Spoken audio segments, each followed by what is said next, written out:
માનનીય અધ્યક્ષશ્રી, હું ગુજરાતના ગૃહમાં મારા રાજ્યની મહિલા આઈપીએસઓને ખૂબ ખૂબ અભિનંદન, વંદન અને નમન કરું છું. માનનીય અધ્યક્ષશ્રી, કાલની જ ઘટના કહું છું. મારા રાજ્યની મહિલા આઈપીએસ ડીસીપી ક્રાઇમ અમદાવાદ દ્વારા, માનનીય અધ્યક્ષશ્રી, સાયબર ક્રાઇમ અમદાવાદ દ્વારા રાજકોટની ઘટના આપણે સાંભળી. માનનીય અધ્યક્ષશ્રી, અમારી આ મહિલા આઈપીએસ દ્વારા, માનનીય અધ્યક્ષશ્રી, 48 કલાકમાં 3000 કિલોમીટર દૂરથી અલગ અલગ જગ્યા પરથી આવા કેમેરાઓ હેક કરે એને શોધીને લાવીને આજ સુધી ગુજરાત નહીં પરંતુ દેશભરમાં આ પ્રકારની ઘટનામાં સાયબર ટેરરિઝમની કલમ લગાવનાર ગુજરાત પોલીસ પહેલી બન્યું.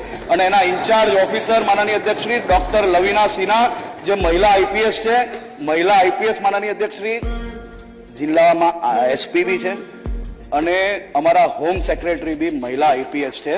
અને મહિલાઓની ચિંતા, અને માનનીય અધ્યક્ષશ્રી મુખ્યમંત્રી શ્રી ભૂપેન્દ્રભાઈ પટેલે ભારતીય જનતા પાર્ટીના ચૂંટણી ધંધેડામાં કહ્યું છે કે મહિલાઓની સંખ્યા પોલીસ દળમાં અમે ડબલ કરશો અને એ દિશામાં ગુજરાત પોલીસ દર વર્ષે ઉત્તરોત્તર પ્રગતિ કરે છે. અને સાથે જો મહિલા આઈપીએસ ની વાત કરીએ માનનીય અધ્યક્ષશ્રી, તો આખા ગુજરાતના જે ભવિષ્ય ગુજરાતનું લો એન્ડ ઓર્ડરનું સંભાળવાના છે એવી પોલીસ ભરતી જે થાય માનનીય અધ્યક્ષશ્રી, એ પોલીસ ભરતીના ચેરમેન બી નિર્જા ગોટરુ છે, જે પોતે મહિલા છે. અને તમારું મારું બધાની ભવિષ્યની અંદર જે સુરક્ષા કરવાના છે રાજ્યના પ્રત્યેક નાગરિકોની, એવા પોલીસના જવાનોનું સિલેક્શન કરનાર અધિકારી એ બી મહિલા છે. માનનીય અધ્યક્ષ